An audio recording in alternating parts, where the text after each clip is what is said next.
नमस्कार भक्तों, आप देख रहे हैं भक्ति की कहानियाँ। आज की कथा है एक ऐसे रहस्य की जो जुड़ा है सीता स्वयंवर से।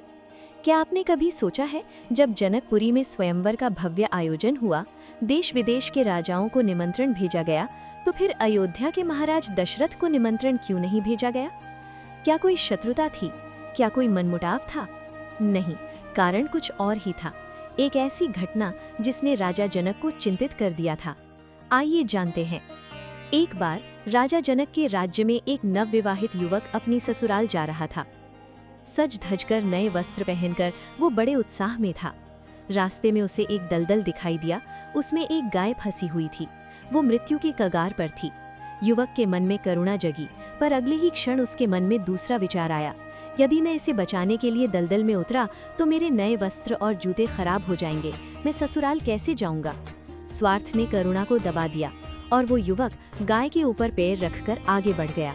जाते जाते उस गाय ने उसे श्राप दिया, जिसे देखने जा रहा है उसे देख नहीं पाएगा, और यदि देख भी लिया तो वो तत्काल मृत्यु को प्राप्त होगी। इतना कहकर गाय ने प्राण त्याग दिए। युवक भयभीत हो गया।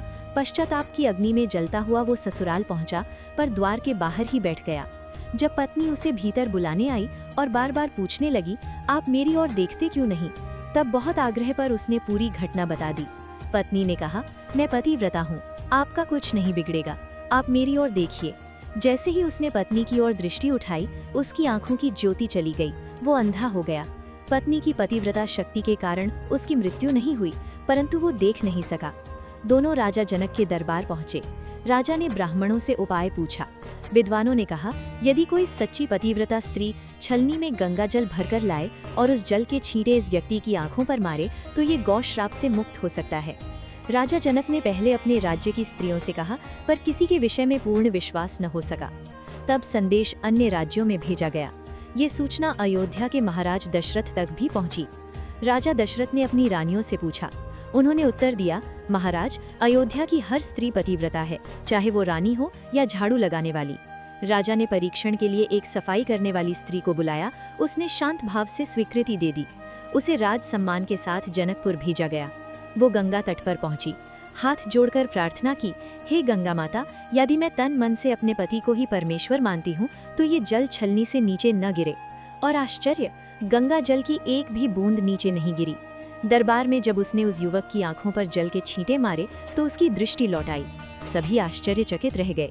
जब राजा जनक को उस स्त्री की जाति का पता चला तो वे गहन चिंतन में पड़ गए।